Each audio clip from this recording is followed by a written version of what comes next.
and I do believe it's time for us to go live. So I've just been and hit the go button here. Now there's always a lag between me hitting go and me getting to the desk and it being live on YouTube. So hi, I'm Matt, and in this live session we are going to be looking at the Reptile Harrier S 1100 FPV flying wing, which has got twin motors. Happy days, twins. And I also bought myself a Bonsai 2 as well. So we'll be taking a look at both of these. Now, just be aware, this is being recorded live, so we include all screw-ups in with zero editing, my kind of event. Now, down the right-hand side of your screen, you'll see the live chat, which is going along with this episode. I'm looking at the laptop over there, so I can see your chat over there. I will be doing my best to keep an eye on your chat, but obviously, if I miss a question or two or three, I'm not ignoring you. I've just been and missed it. I'm here stood here presenting to you. So if I have missed your question, you can either ask afterwards in the comments section underneath this video, or in the video description, there is a link to the Facebook group, and you can go in and ask whatever you like, within reason. Anyway, so with that said, I've got a couple of comments here. So let me just check my own notes. Oh, by the way, we have an above the camera thing as well, so you can see it as we're opening up stuff and as we're going along. So thank you for joining. I think I've done that one. Facebook on there. Oh, just for 100% clarity, these models bought out of my own cash for my own abuses. If I don't like them, you're going to find out pretty quickly. Now, obviously, as we always do, we hold our final judgment on these models, or it's nice because we've got two, so we can say models in plural, on these models until we take them out and give them a fly. That said, the Bonsai, it should be a known entity and it should be a corking model. Harrier, I don't know. Oh, somewhere down here, I also have the Skywalker Smart, which is also a twin engine motor wing, and we'll do a like-for-like comparison as well. So with that said, which model would you like to see first? Let me know in the live chat. That'll be fantastic. And I'll pick out, I don't know, the third person which pops it in there. So good morning, Chris, iForce2D. I caught the very end of your live stream the other day. That was pretty cool, flying up and down the runway. Let's have a quick look. Again, you can see the chat down the right-hand side of the screen. I've got to look to my right as well. Hey, Lauren as well. Again, let us know which one you want to see first, and we'll go with that. Reptile Bonsai. Next person who puts it in the chat, we will go with their suggestion. I know, I'm mixing it up. Me, it makes no difference. It's all foam. It's all going to get abused. S 1100. So that's the one which we are going with first. Who was the Newcomb 720? Good lad. Let's get these open now. I think I've got the bluntest craft knife going after cutting so much carbon to fix. If you've not seen the video yet, the video which not the the royal wave. If you've not seen the royal oh dear. If you've not seen the royal wave, you definitely want to go and spend 22 seconds watching that one, which is the last video which I published. But the one before that was about landings. And I got a very blunt knife because I've been here cutting carbon fibre. The reason why I've been cutting carbon fibre is because it was quite an eventful weekend. I may have damaged 5 models or so. So let's have a quick look at your chats. And Callum has been and made it on board. Now, obviously, I'm not going to... Richard says, how's Toothless? I'll give you a quick heads up. I don't know when... Again, going way off topic. I don't know if you can see that on the top camera. But there's 2 pieces, strips of carbon on the top. There's actually a third piece down the side. There's another piece on the bottom. There's another 2 pieces on the bottom as well. And another piece on the side. And that has really stiffened it up now. Now, in hindsight, if you've got an Excalibur, or aka Toothless, I would strongly suggest putting some carbon around that area. And the reason why I'm suggesting you put carbon around that area is because you look, there's air vents in there. And those air vents are too close to the back of the model. What's the technical term? Stress risers. Basically, it's a big fragile area, and if it's going to break anywhere, it's going to break by those holes. So a little bit preventative maintenance wouldn't go amiss.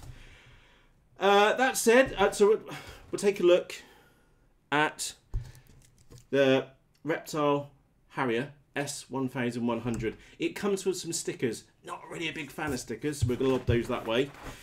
Nice big instructions. They, as you can see above in the top camera, pretty straightforward. I think the coating and range glue. Apply some. Oh, they're suggesting you put some glue. Looks like there's some carbon fibre strips on the elevons. We'll take some note of that. Question mark around the motor mounts. Need to keep half an eye on that. Julian, no, I am definitely not carbon neutral, to say the least.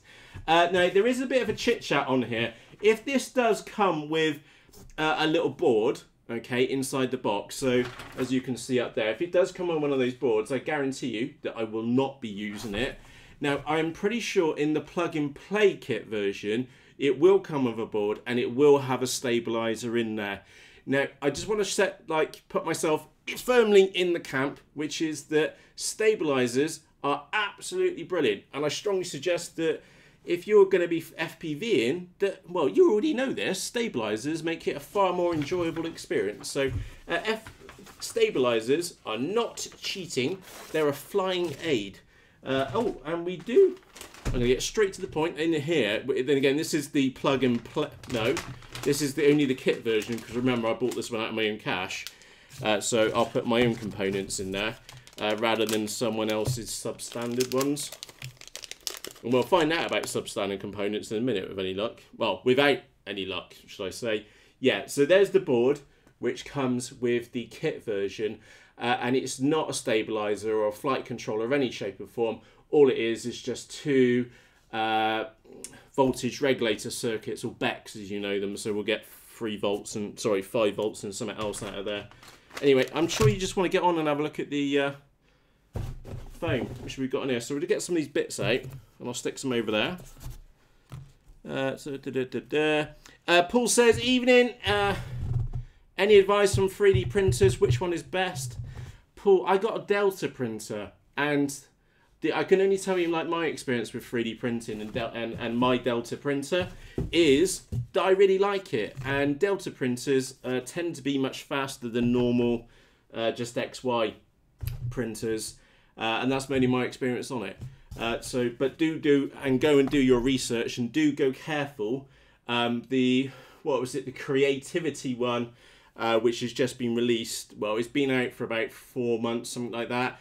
It got absolutely flooded on YouTube with loads of freebies kicking around. So that said, it is quite a good printer. And if you want somebody as a suggestion to watch, who I feel is quite unbiased, there's either if you have to look up 3D printing on YouTube, but there's a chap called Thomas, quite a tall chap, and the other one is Maker's Muse, very good as well. He's definitely worth watching. And sorry, I'll let the camera, and I'm just trying to get my way in there. Yes, Mark, because again, there's been some questions there about what foam type it is. It is EPP foam. Now, those of you which don't know the difference between EPP foam and EPO foam, we will do a quick comparison on the desk in just a moment, and I'm just getting in there to get at the bits. So let's get this out and take a look, see, and I'll just carry on hitting the camera as you do. I'll move that out of the way. Right, this one's bigger, much bigger than the Smart. So we'll put the carbon out of the way. Right, the foam, EPP foam. There's technically there's three. There's 3 major types of foam which you'll get in this hobby. You'll either get EPS, which is typically what you get on smaller models, and I'm looking over there at one which I know is made out of EPS foam, and it's tiny little bubbles. And when it breaks very cleanly. The other foam which you're most likely aware of is this white stuff, and this white stuff is typically EPO foam. Okay, now it doesn't make it. Both these foams are injected under pressure and under heat, and If you have the time or the inkling, go and look up the differences between them.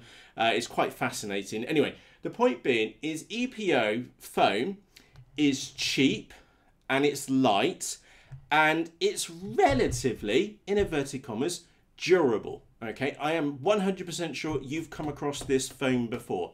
Okay, and that's what the Skywalker Smart, or the purple-headed warrior, as it got a nickname, is made of. Whereas this model is the same foam as the V2 of the Reptile S800, and this is EPP foam. Now, you may have come across EPP foam before because this is what more higher end FPV flying wings are made of. Okay, so if you buy a kit, say from Right Wing or Team Legit, for example, then they're going to be hot wire cuts. So this would be, pretend that was a block of foam, and they would hot wire cut a custom profile and then give you the wing cores, and you go on and build the model. Now, the thing is that in the latter, like the middle to latter part of last year, is that molded EPP turned up on the scene. And I can tell you a couple of people were not really impressed by this because they knew what molded EPP would be like. Now, this is molded EPP. And remember, this is my model, and I'm just quickly weighing it up because I did bash one of these on the desk really, really hard last time. I'm going to trying to pick on something which won't bounce on there. I'll use the radiator. Right, you've just seen how hard I just hit that on the radiator. Can you see up here? There's only a few little dents, okay? That is EPP, and it's molded EPP. And there were some concerns when molded EPP models turned up on the market by certain providers, and that's the reason why. These kind of models can take an absolute beating. If I did that with the white EPO foam, that Skywalker Smart, is that it would have probably disintegrated, and then you'd be trying to put warm water on it or gluing new bits in because it would have smashed to pieces. The downside to molded EPP is that it's heavier, okay? But only, and I mean only, just a little bit heavier. And how's the radiator? Oh, it still looks like the radiator, to be honest. Good question. So I'm sure many of you have seen me do that before with molded EPP. Tough as old boots. Now, with that said, let's try and get this thing like half built as best we can on the desk.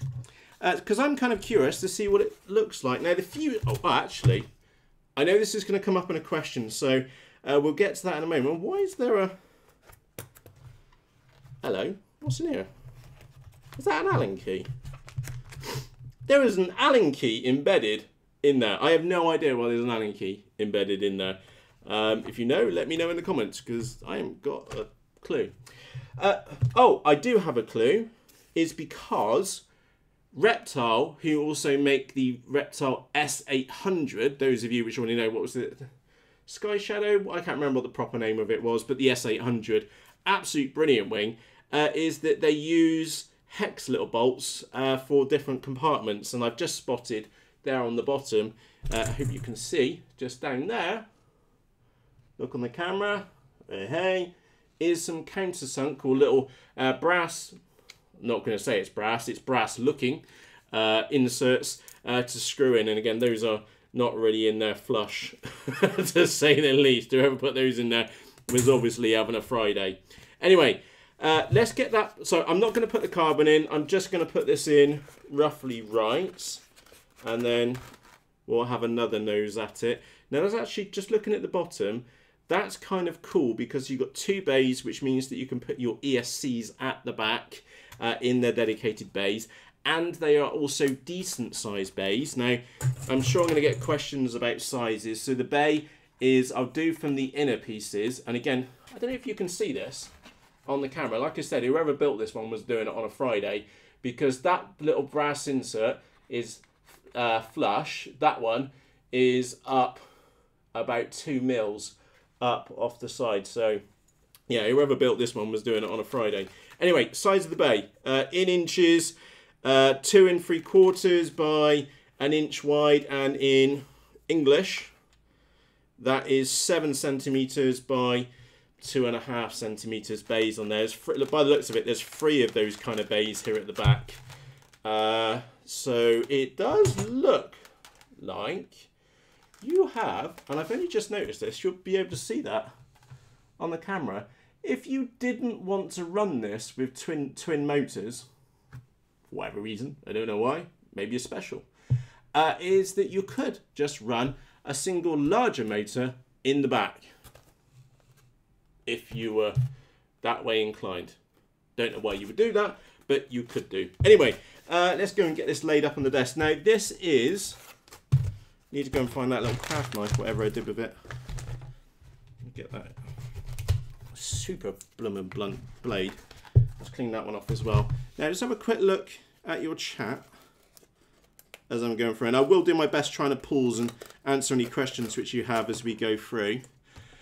Steve says, enough's enough, says, I think you broke the radiator. Oh, I tell you what I did do, is that I did break part of the elevon while I was doing that back there, but that's no biggie, because what I'll do is get some E6000 glue.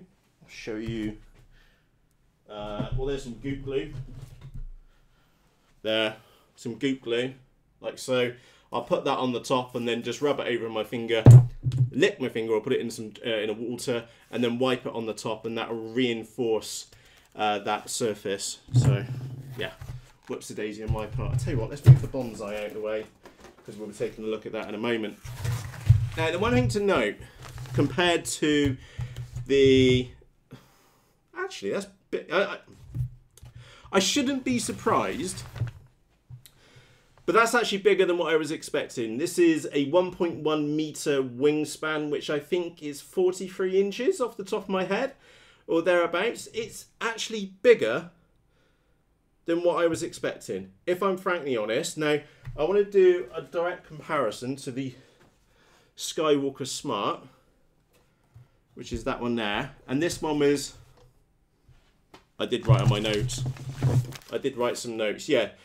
So this one's a meter and this one is only slightly bigger, but it's definitely got a bigger fuse area. I don't know if I'll put that side by side. Maybe I'll put it over on this one so you can see. You see the size of the fuselage. The fuselage on this one is just at the front alone is about twice the size compared to the Skywalker Smart. And by the way, I've got no views on either of these at the moment because I've not been and flown either of them. Remember, we always hold our final judgment until we get them in the sky. But it is bigger than, visually bigger than that one, that's for sure. And obviously it is bigger too. And yeah, much thicker wing as well. Yeah, that is. So quickly just looking at the cord. And again, I'll put a ruler on there so you can have a quick look. So it's about 4 centimeter deep cord on there. This is going to be quite a slow flying model. When you get a wing which is very, very deep, like height wise, is that will make typically make a very slow flying wing, because if you think about it, it's got quite a lot of air to then cut through, whereas then like in a racing wing or a much faster wing is that the wind profile is much thinner, and thus it cuts through the air an awful lot quicker. ET, or English turbines, yeah, the Smart looks really, really good. I can't wait to get a video up on the purple-headed warrior sometime in the very near future. Like I said, I've got a couple of models here which need... I've got quite a few models here which need finishing. And now I've got some attention back to RC. I am sure we will blitz through them very, very quickly. Now, I'm just going to tear that off there. That looks like a section for there. I have no idea. Well, that's probably just some bays on the bottom. We've got 2 lids.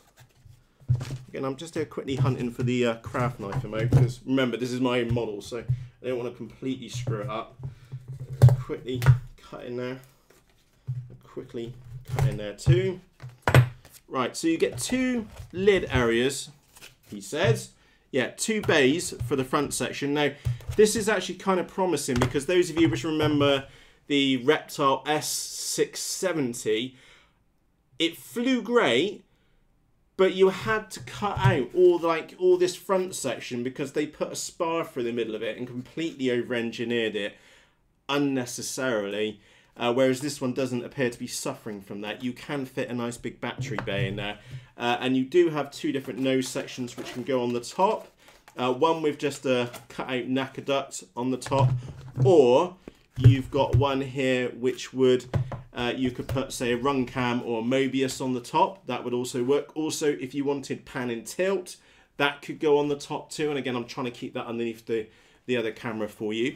Now, I know somebody, Christian Mo, asked me, can you fit, or could you fit, a 38 by 38 mil square in the nose, because that's the size of the session. And the answer is definitely you could, because the nose section is 4 centimeters wide, and that would be no accident that would be the same size as a GoPro Session. And of course, if it fit a GoPro Session in the nose, then that also means that you would be able to fit a rung cam in the nose as well, if you saw fit. Now, as far as the size of the battery bay, I can tell you immediately we would be able to fit in a 5200 4S multi-star pack, and I'll tell you what, we're going to go and grab one. Now, I have no idea if we're going to hit CG on this, so I'm using this as a reference because, like I said, I've got no idea if we'll hit CG with this in the nose or not. That's a standard multi-star 4S 5200 pack. Brilliant they are. Stick that in those, loads of room. Whether that would enable us to hit CG, I have absolutely no idea at all. As far as the bay itself, we are talking, where's the one with the both two measurements on there? We are talking 6¼ inches long, which is about 16 centimeters, by 3 inches wide, or 7.5 centimeters. And as far as depth, assuming that, all right, at its deepest point is about 2¼ inches or 6 centimeters, which is quite a big fuselage area and space in there. Especially you combine this back area back here, you would definitely fit in a flight controller board in there, no issue. APM, even a great big Pixhawk would fit in the back of that. Vector, whatever, it would all fit in there. There are some bays which are a little bit weird, if I'm honest. And I've also not seen... Oh, there's the covers. There are 2 bays out here, either side of the fuselage. So those of you which remember the HobbyKing... Oh, what's it called? It was always the ready-made RC... Oh, what's it called? Or the Sonic model HD wing. Sorry, you have a model confusion on there. Is that they had also had bays either side of the wing. The curiosity with this is that there are no holes in this foam to connect anything up. So if you're thinking about using those bays to maybe put a receiver in one of them, which you would struggle to fit like an X8R or an L9R in that space because it's not big enough. But if you could definitely put in one of the smaller 5.8 video transmitters in there. That said, you would need to, and what I would do is get a blowtorch, which I just so happen to have one here right next to me, blowtorch a wire and then melt the hole in and then get the wires into the fuselage that way. Right, what else we got out? I'm just going to have a quick nose. We've got a couple of nose cone sections. So those bits, I don't know if you can see them up there on that camera. So that one's all the way round. So in my instance, I'd be using a rung cam in the nose if I was going to put it right up in the nose. And that would be ideal. Or if you were using a session or session style camera or run cam free, is that you'll see on that one there it's been cut out, so that could fit in the nose. That's pretty straightforward. Wingtips. Now, a massive tip for you is that when you go to glue up a model like this, is number one, just test fit everything together to make sure you're gluing the bits which you should be gluing together. Because I'll quite happily put my hand up and admit that I've glued stuff together and then thought, oh, on earth am I going to get cables through that? And it's too late. I've welded those 2 bits together. My point being, coming to the other point, the point is that with EPP, is that make sure you sand up or any surface which you're going to be gluing, and just get one of these little sanding pads It's like, you know, ones you buy from the DIY store, and just sand up and make sure you scuff up, obviously better than what I'm doing there, any surface which is going to be glued. Now, as far as glue goes, a smaller surface like this bit here, absolutely hot glue would work. Okay, it's not a big surface. You'd be able to get to one end to the other end and not melt the foam and be able to put it together, and it would probably work. Okay, personally, I will be using Yoo-Hoo Pour for this, but you could quite easily use E6000 or Goop Glue for that as well. Now, I did do a video a while back on different glues. Any of those would work absolutely fine. Now, for a bigger area, so if I turn this round on its side, okay, so you'll be able to see this from its side now, is that if you look at this, that is an awful lot of surface, which number one would need to be sanded, but also needed to be glued as well. So hot glue would not be a good choice of glue for that kind of surface because it's just too much.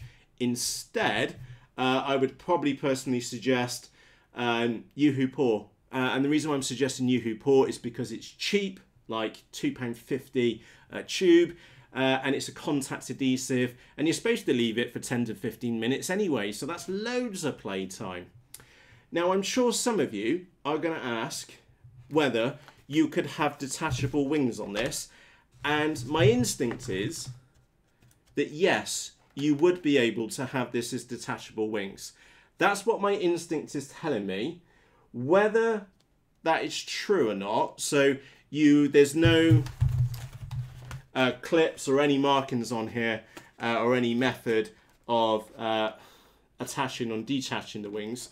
That said, because there's no like tape marks or Velcro pieces, that said, if you were to put a bit of Velcro on the bottom of there, remember, this isn't a model for going stupidly fast and bashing through trees and doing really crazy stuff with. This is a big floaty that you can see by the thickness of the cord it's meant to be as a floaty wing, is that you could just put a bit of Velcro tie over the top and that would hold the wing on, because there isn't any pulling apart force on these wings. The wing force is up and down, it's like that, and that's what those rods are for. So yeah, you could have it as detachable wings. Personally, I won't be doing that. I'll be gluing and basically welding my wings on, because that's just the way I am. Hey ho. So anyway, that is the Reptile Harrier S 1100. Standard size servos. I'll just be using some of those cheapo Tower Pro MG90S servos in there, and they might be fake soft bang good, but I've been through over 100 of them, and I think I've had 2 duffers out of the lot. So I'll be sticking with what I know, and that's going to be my first choice. Now, tell you what, before we go, I am just going to see if I can quickly put these bits together. That goes in there. Oh, look. No, that's for underneath. There is a collection of bits of foam here. There's even a lump. Oh, I think that lumpy bit there goes underneath. Oh, and that looks distinctly like an FPV camera mount. So you could stick your run cam in there. So I wonder if that fits in the nose. So you can put your FPV camera in there. Maybe put a dab of hot glue in each corner so that sticks it in. And then just tack that in the front. That would make sense. And that's definitely the bottom skid to go up underneath. Again, sand and trim is needed. And we are missing a little bit back there, which I've just been and found. There's another little nose bit, nodule for some. Oh, hang on. That nodule bit, that funny round bit, which looks like half an egg, I'm guessing sits on the back. That would make sense.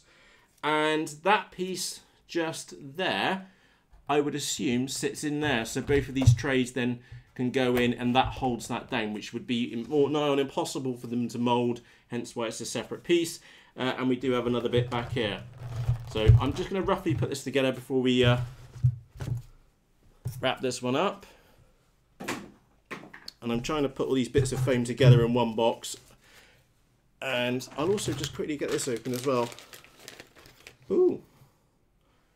I do like their CNC work. That's nice. They actually went to the time to write battery board on there. They say battery specification, what, 3,300 to 5,300, 3S to 4S. Nice little touch, well made part. Not again, it doesn't smell burnt to whatever. It's a nice cleanly cut board. So you've got to give them thumbs up for that. What else have we got in this bag? And I will get to your questions and comments. So if you have any questions, please ask right now. And I'll do my best to answer them with you in a few moments' time. What the? Oh! Aha! I'm just looking in this box. One curiosity was over the motor mounts. I'm just having a nose. Just chuck a few bits on the floor as you do. Right.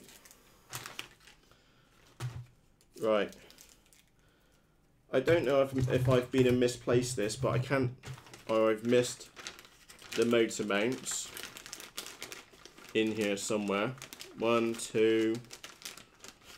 Yeah, there's some carbon fiber bits in there. I've got one piece of wood in there. I can't see a second piece of wood because you need 2 bits, one for either side. And annoyingly, there's only one in this bag.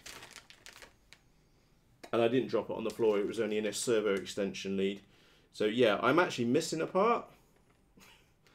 Which, to be honest, you can see it there in the bag, is that it does look a bit flimsy by itself, to be honest. So I've got one so I can cut another piece out of, to be honest, that only looks like 2mm plywood. So a little bit thicker plywood might be a better idea. We got some carbon fiber bits in here. There is a bigger motor mount. Remember I was saying right back at the beginning, or look, it looks like you could run a bigger motor mount. They've a bigger motor on the back, a single motor. They have included another motor mount in there.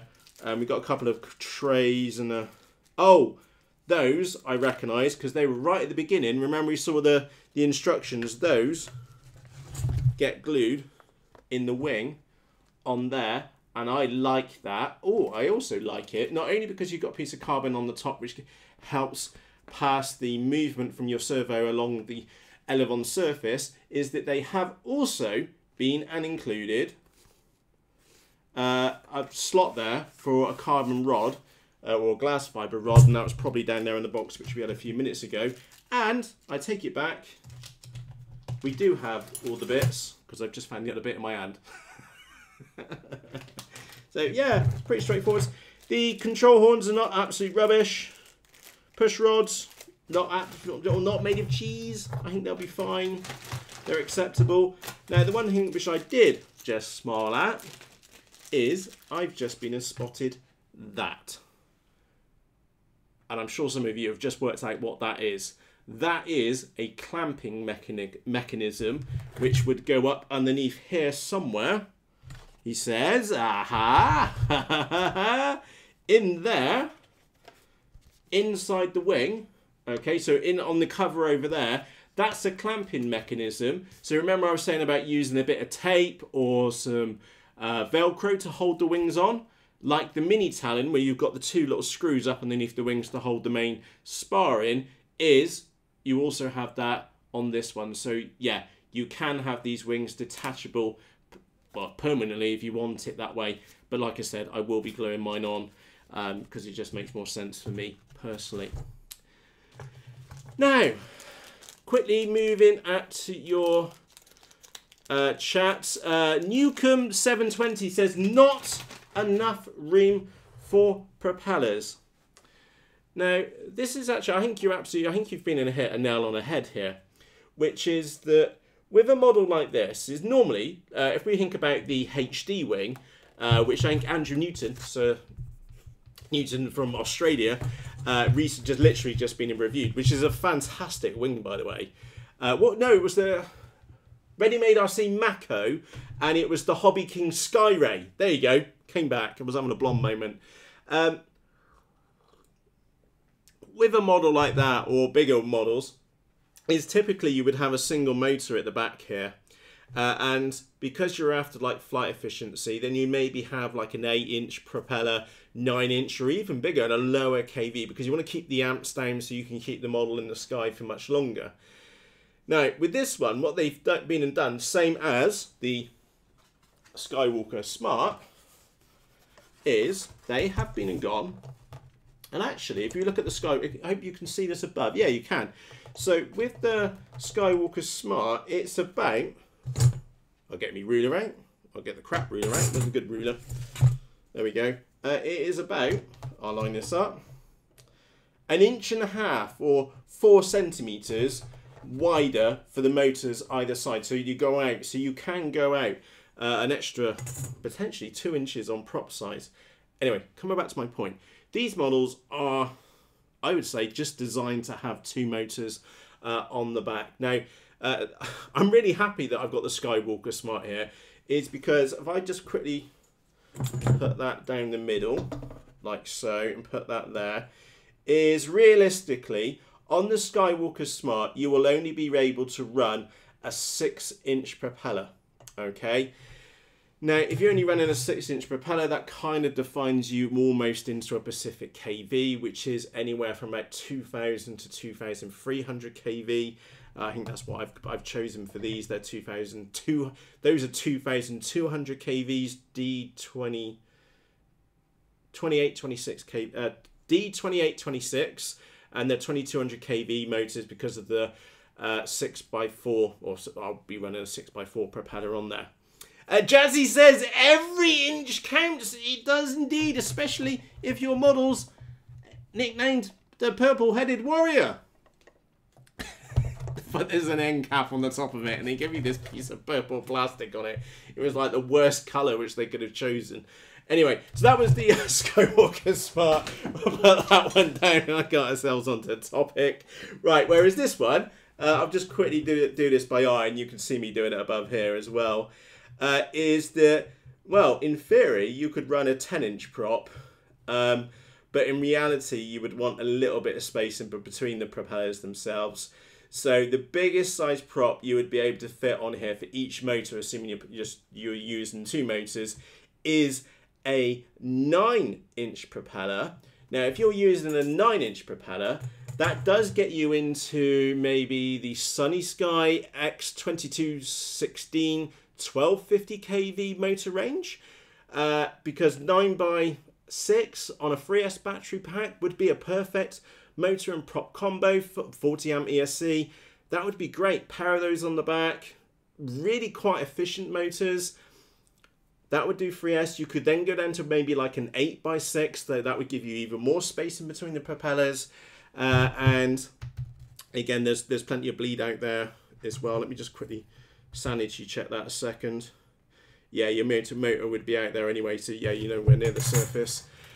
So yeah, maybe about a 1250 kV motor, maybe a 1100 kV would be suitable. You would want not a tiny little can, you'd need a decent sized can like the one we saw a few moments ago, like the 2826 can. But there are options in here. You're not that restricted about prop sizes on there. Jazzy says 6-inch too small. Not too small for the Skywalker Smart. It would be a perfect size for that, I feel. 6-inch propeller for that one. This one, what am I going to go with? I think I'm going to end up in about the 8x6 range. Mainly because I'm going to be running 4S. And I'll probably have the Mini Talon, the Sunny Sky X2216 1250 kV motors on the back of this one. Again, that's what I'm kind of thinking right now. But this is the first time I've seen it, so I've measured it out, and that's what we've kind of got. Andre says there's enough room for 3 props, one in the middle overlapping the others if you have 3 motors of the same height. So yes, I think you would be able to do that. There's plenty of room in there. Again, you would be able to swing maybe, I say maybe, a 7. Yeah, you're only going to get a 7-inch propeller in that middle section. Am I measuring that right? Yeah, you can do 8 inches at a very big push.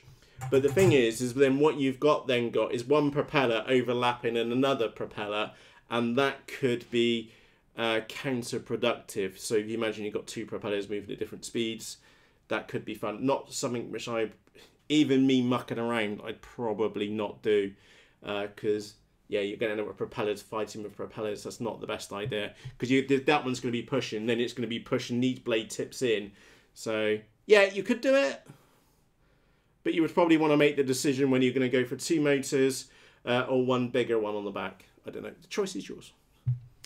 Right. Will the 9-inch, so Steve's been put, will a 9-inch hit the aileron? I don't think it will, Steve. So that's a good question. So if you think we've got 9-inch, so there's the middle. I'll quickly, again, hopefully you can see this above me on here. So I'll quickly put that on there. Is that no, I don't think you're going to hit the aileron, because you're going to be a certain distance away from the back of the model. So no, I think you're going to be absolutely fine with that. 4.5. Yeah, you're going to be within about 1 inch, maybe a little bit further. Just depends on the size of your can and what kind of prop adapter you're on there. No, it's not a concern, Steve. So good question, but not a concern at all. Jacob says, yes, twin 2216s would be really cool on 8x6 4S. Yes, absolutely. So again, you can see the chat, which I'm responding to here as well. Daytona FPV, I like your spirit. Yes, that would definitely cause a flat spin. Right, so what I'm going to do, I'm going to wrap up with this one now. If you have any questions about the Reptile Harrier, please, again, well, I've just quickly checked I haven't missed anything in the chat. Well, I guarantee I have. But if you have any further questions about this, what I can do for you is I can take some photographs. I'll stick them in the Facebook group. There's a link to that in the video description. Or if you're watching the recording on YouTube, ask in the comment sections underneath the video. Remember, I did buy this one out of my own money for my own abuses. First impressions, I kind of like it. Why do I like it? I like it because I think it's going to be quite a big, steady, stable wing, just because of the thickness of that cord. Again, look at the bloody size of that. You see up there? That was it was 2 inches deep cord. No, sorry. It's 3.5 centimeters, 1.5 inches deep cord. Really thick, and quite deep, like long as well, deep. It's not massively swept back. It's EPP. We saw me smashing it in the radiator to the point I broke a bit of the elevon, but that's only a bit of glue. I do kind of like it at the moment. We'll put it together, we'll chuck it in the sky, and like I said, we always hold our final judgment until we get the model in the sky. Now, what I will do is that once this one's built and ready to be flown, I'll do a quick overview video so you can see what my choices were, and then we'll go out and fly it, and then we'll see how wrong I was. Because it does happen, and I feel that I'm right to hold off final judgment on these, or on any model, because we've had models here which have been very, very simple to put together, and have been utter crap in the sky. And then we've had other models here which have been an absolute nightmare to build, and then have been absolute peaches to fly. And then what about Toothless, the Durafly, whatchamacallit, Excalibur? Moaned my ass off about that when it turned up. There was 7 or 8 things which I was not happy with when it turned up, and I do feel that I was right to raise those points, because remember, I bought out of my own money, and I would have thought a year on they would have perhaps been addressed some of those issues. But no, we took it out and flew it. It flew like an absolute peach, and absolutely love it. So everything which I complain about, kind of forgotten about. So, hey ho. Oh. Let's quickly move on your chat on there. No Bonsai. Bonsai is next. We will get to that right now. She's on the desk. She's going. Steve apparently likes big cans. Right. This is the HobbyKing Bonsai 2. Now, I was thinking about this a few minutes ago. Well, before we went live, I was thinking about this. I have no room in this office for wall hangers. And you know what I'm talking about. A pretty model which someone spent lots of time over. And I'm going to keep on chatting while I go and get something come out. And you know what we're talking about. I'm sure you've been to somebody else's hangar and seen that they've got this lovely model which they spent forever tarting up and working with and blah, blah, blah. Me, I have absolutely no room for wall hangers, models which I stick on the wall. with one exception. My first bonsai. I have had an untold number of flights with this wing. And if push came to shove, I'm sure it would fly tomorrow if I put some other electronicals in it and put a motor on the back and whatever. But it was getting pretty ropey to fly. I think the servos were on their last legs. The model is on its last legs.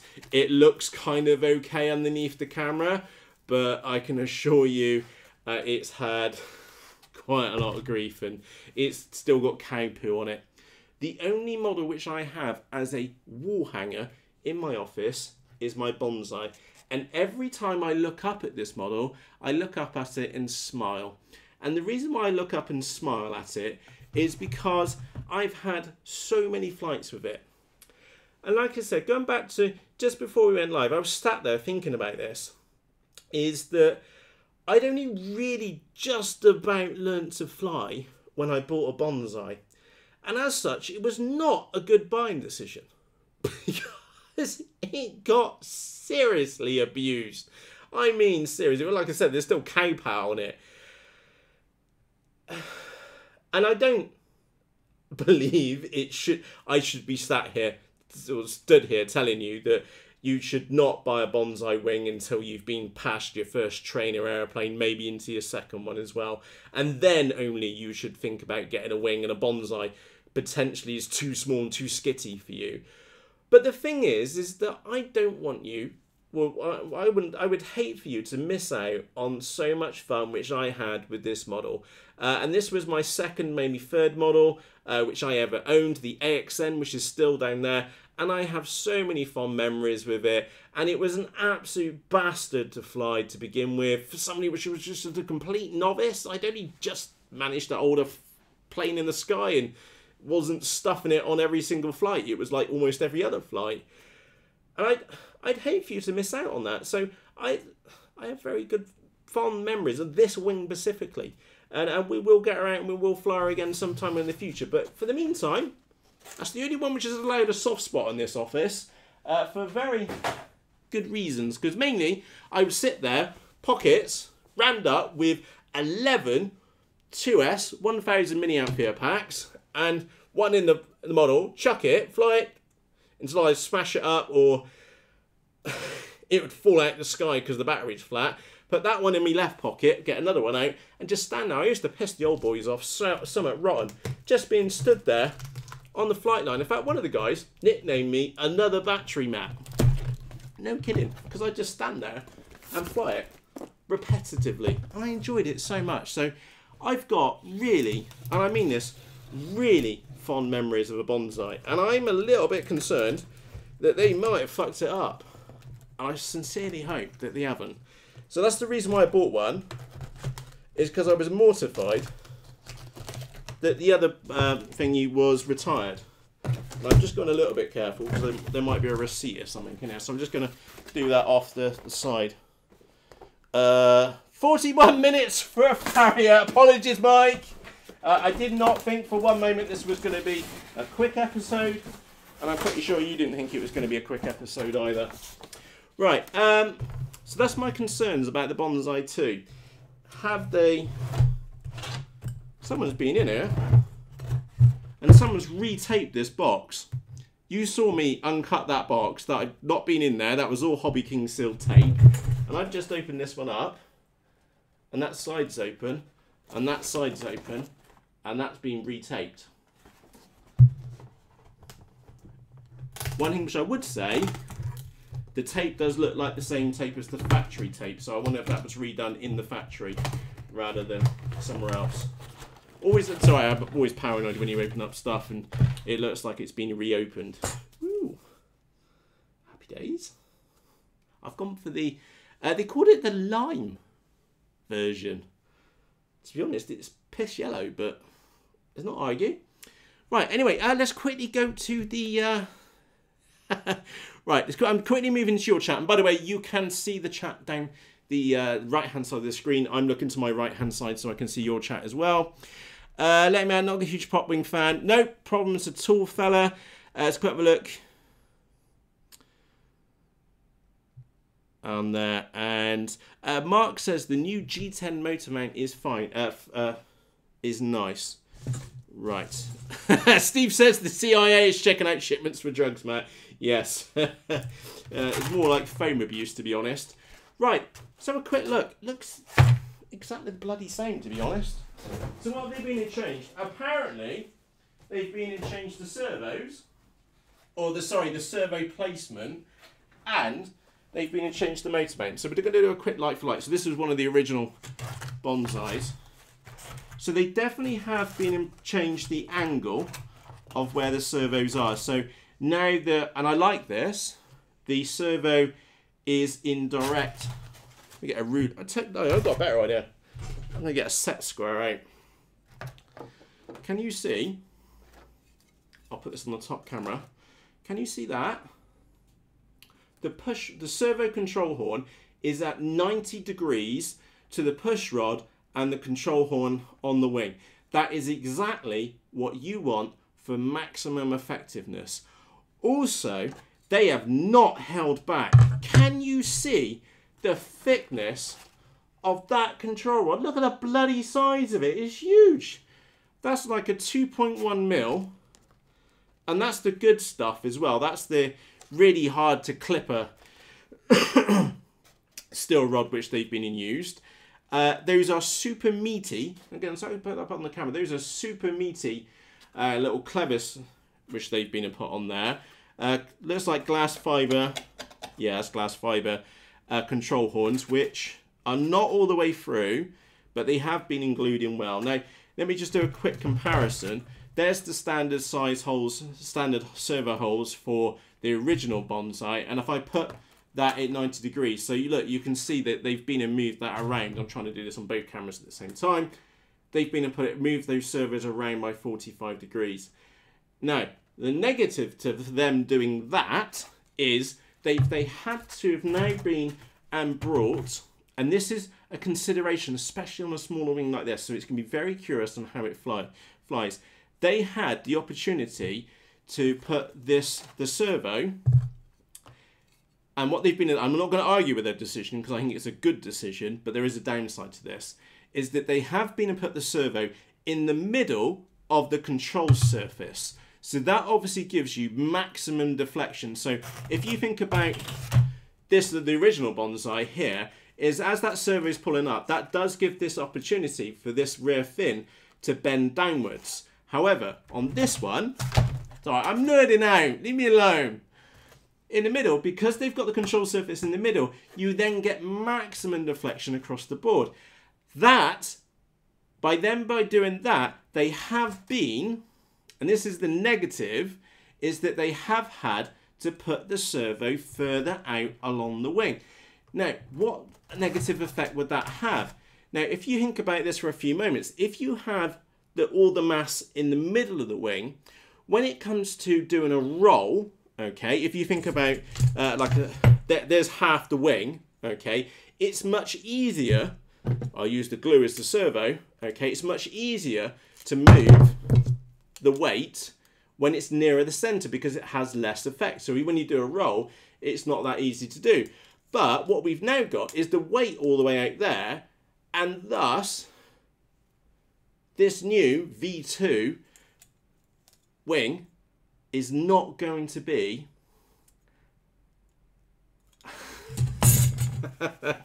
it's a catch-22, isn't it? It's not. I'm saying because you would need if you have the mass in the middle of the wing's going to spin faster, okay, in its roll axis, okay. But have we lost some of its nimbleness in the roll axis because they have put the weight not only further out the wing to get it smack in the middle of the center in the control surface, and they've been and moved the CG backwards without adding any weight because they've got the CG, sorry, they've now required you to put more weight in the nose because the CG is further backwards because you've got the servo now further back down the wing, especially compared to those two. But have they been and counteracted that by putting the surface the servo in the middle of the surface? I don't know. So that is going to be very much a curious question to be answered by rearranging where the servo is being placed to get, and I understand the logic, and I totally agree with their logic, or the logic on this one, that it's being placed in the center of the surface to give maximum deflection across the entirety of the surface. That's why on the other wing we had carbon rods. The holes were a carbon rod underneath, and I think I've been and done it, I think you can see underneath there, to transfer the movement out to the wingtips. Whereas this one, they've been and done it in the middle. Has that compromised it? I don't know. I don't know. I need to chuck it in the sky. Right, anyway, as far as build on these ones, absolute piece of piss. You get your winglet. You glue those on the wing, on the end. Any glue type will do. As long as it doesn't melt EPP, which very few glues do. Hot glue, E6000, goop glue, Yoo-hoo pour. My coffee's going cold. Any of those glues would do. Massive tip for you, those of you which have a 3D printer, look up Paintless 360 on Thingiverse, and he has been and made some little wing protectors or winglet protectors, which are some 3D printable pieces of plastic which go over these leading edges, and it will save these from getting ruined. Quick build tip for you, it's a mistake which is easily made.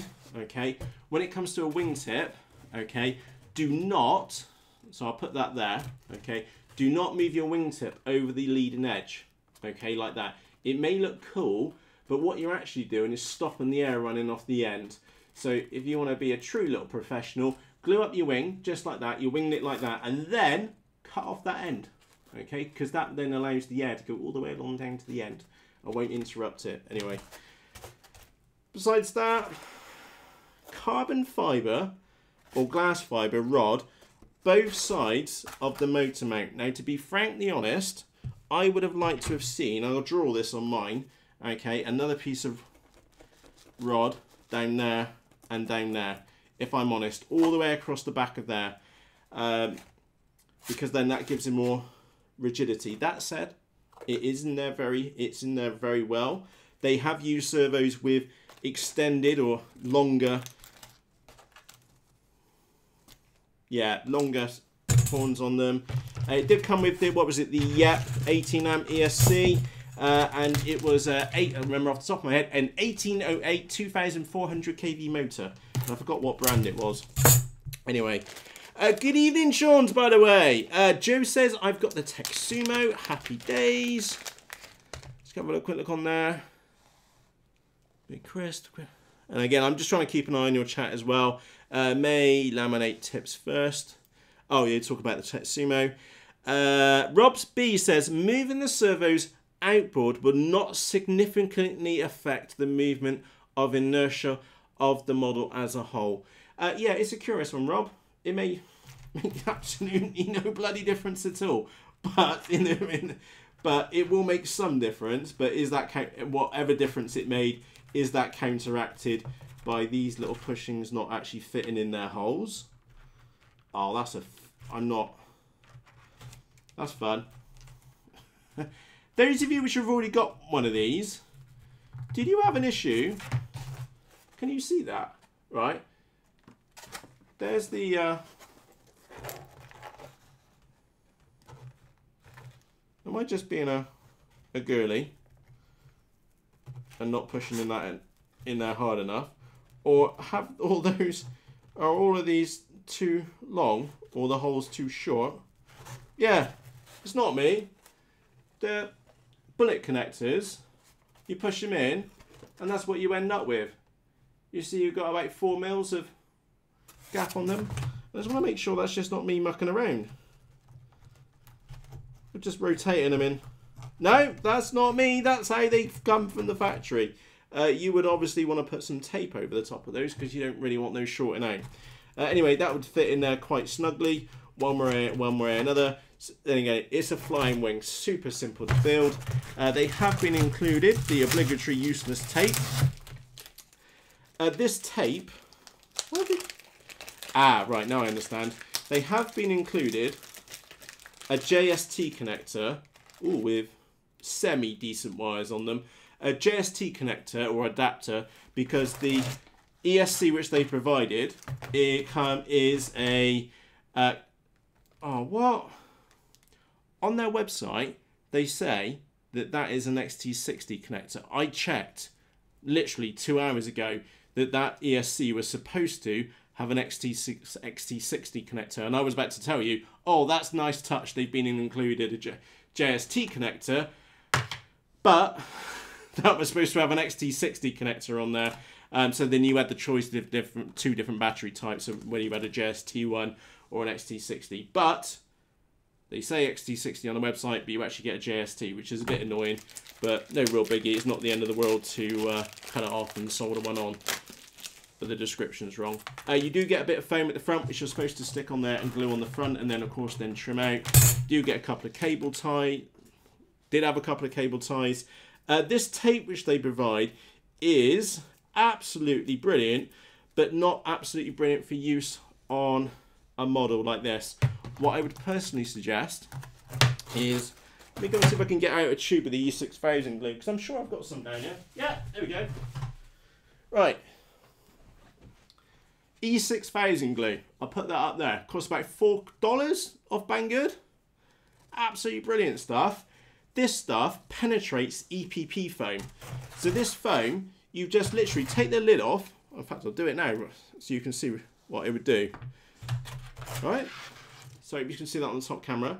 Get that on the top and then run that all the way along the leading edge. And I'm going to do mine all the way up to the end now. I've started, so I'll finish. There we go. Now, to give you a heads up, this stuff is quite nasty and you want to wear a rubber glove. I'm probably going to do this with my finger because I'm here and I've started, so I'm going to do that. And I'm just going to put that all the way along that leading edge. Now I'm going to get that off my hands. Okay, so as you can now see, I have some some E6000 glue all the way along the leading edge. Okay, what will happen is that if I put that to one side, can you see on my old Bonsai, I've done exactly the same on this one, and it's penetrated the actual EPP. It literally does seem to penetrate the EPP, and it's created a super tough leading edge. Now, if you can't get E6000, a rubberized glue like Zap Goo or Goop Glue or Copydex. You've got to go a bit careful with Copydex because it will turn like poo brown after a while. So yeah, that's what I'm going to do on mine. I won't be using their tape. I'm not saying the tape's really good, just not for its intended purpose. You can use that in many other applications because it's got the glass fiber strips in it, which means it's very, very strong, like if you pull it. Anyway, looking at the motor, that is a bit of a concern, if I'm honest. Can you see? Got glue on my hands, that's not a bogey. If you can see there, that propeller is right next to the fins, the elevons. So a propeller that close is going to make quite a bit of noise, especially considering it's a 2400 kV. Yes, 2400 kV V-spec motor, which is, they've included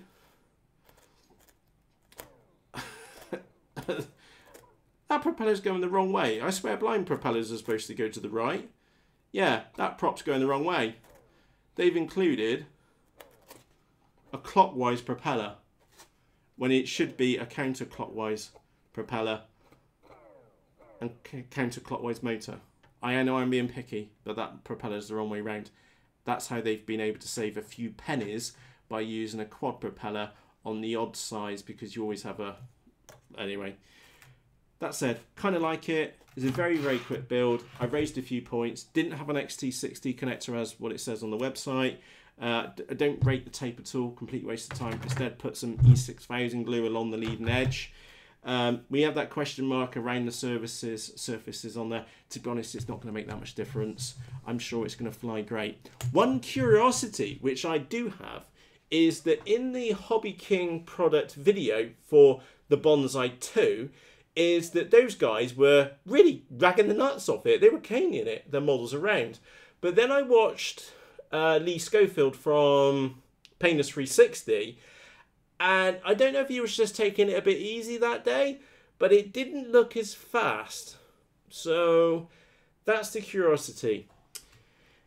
Now, there's one more note which I want to pick up about the Bonsai, the V1 versus the V2. And by the way, you do have a little FPV pod on the front, so a little mounting point, cable tie. That's pretty straightforward, and a battery bay, which I'm sure will fall out on there as well. Is that, what was my point? What was my point? I knew that I wrote it down. Oh, price. The V1 Bonsai wing was 30 quid. Give or take a few pennies, okay? The V2 cost me 50 quid.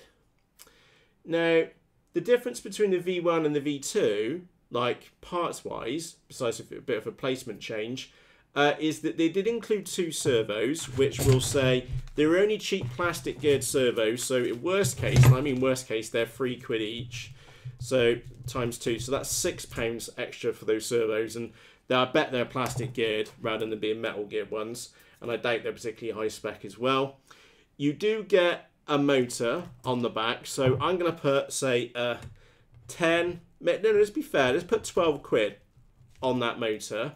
And what else did you get in this kit? Oh, you got an ESC as well, so we'll say it's an 18 amp ESC. It's a proper plain ESC. Let me turn this around so you can see it. It's a proper plain ESC. It's got a heatsink on it. I think it would be fine. It's a YEP one as well, so they're known to be good ESCs. So it's a branded ESC. So I'm going to chuck another, I don't know, 12 quid, worst case.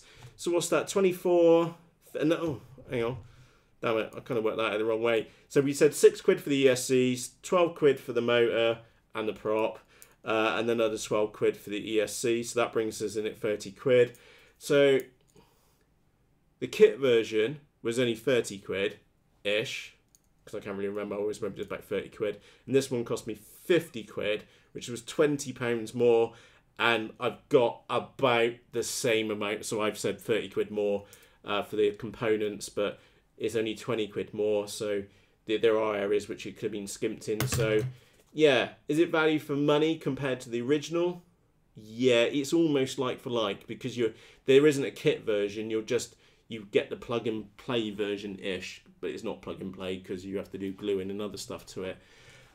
So from the value point of view, it's pretty much exactly the same as the original one, because the other original one you only ever bought as a kit, and then you put your own components on there. This one comes with components, so you don't get any choice about what you get put in there, and you're paying 20 quid more, and you're getting 20 quid's worth of components. So that's me being fair to the Bonsai 2, because I was always concerned about the price. Right. Oh, what? I've just been seeing in the chat, apparently HobbyKing have been discontinued the Skyfun. That was a really good model as well. I know that Dave, who we fly with, absolutely loves his. Anyway, right, quickly moving to your chat as well.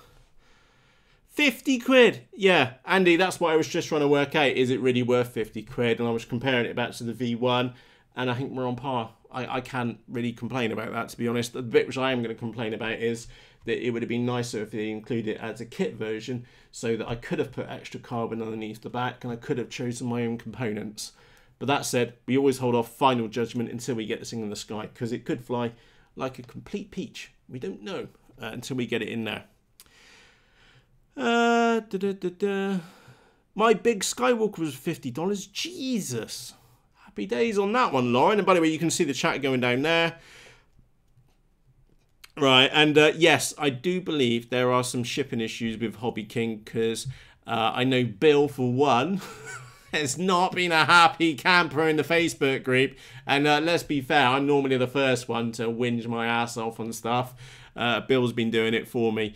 So, yeah, what a pain in the rear. Anyway. Yeah.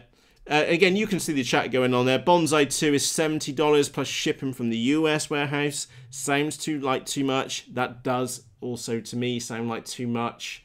But to be honest, Jacob, you get your name right, is that by the time you've added the components in there, you're not that far away. So that's why I was just trying to do that in my head, because I'd not worked that out. You can see my notes on there, and I'd not worked out there. And my question is it as good as the first model? No idea. But it does come with the parts, which I think is actually a really good idea. And it's not like the suggested motor for the original Bonsai is tiny. It's like the size of my thumbnail. It's really, really small.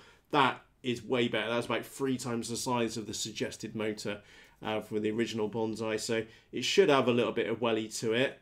Although I think they've been crafty and included a counterclockwise motor. I haven't checked the thing on there, and it's definitely a clockwise propeller on there, which is less than desirable components. Thus, they tend to be cheaper, and I think they have saved a bit of money in there. So, and of course, plastic geared servos, I always feel are frankly a complete cop out, especially when you can buy metal geared 9-gram servos for £1.80 each, or less, as the case may be. So, yeah,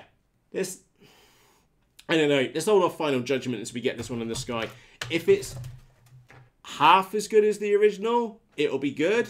If it's anywhere near the original, it'll be outstanding. And I really am a fan of the Bonsai.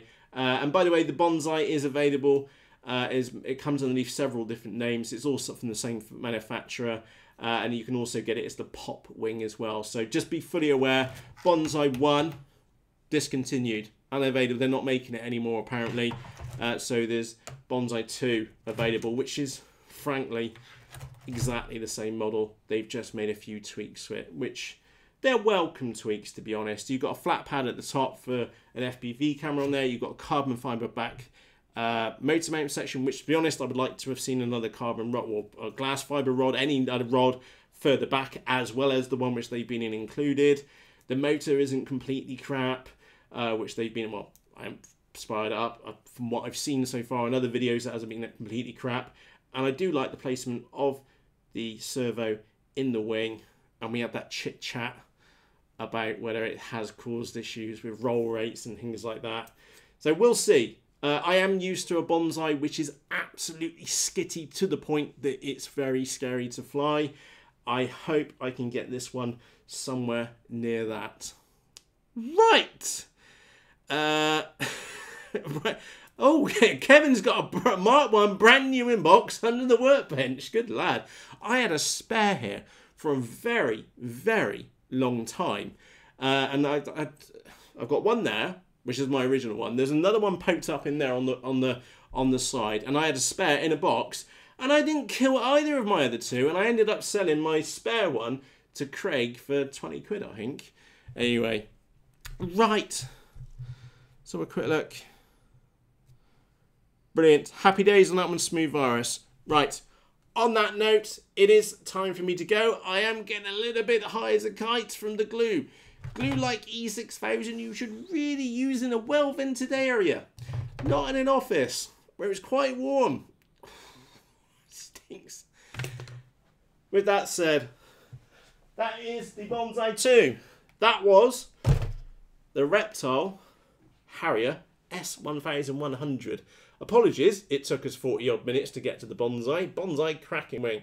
Harrier, no idea. Bonsai 2, no idea. If this is your first time here, don't forget to press the subscribe button underneath this video. Also, remember, if you have been and enjoyed this advert-free live session, do me a favour, hit the thumbs up underneath this video.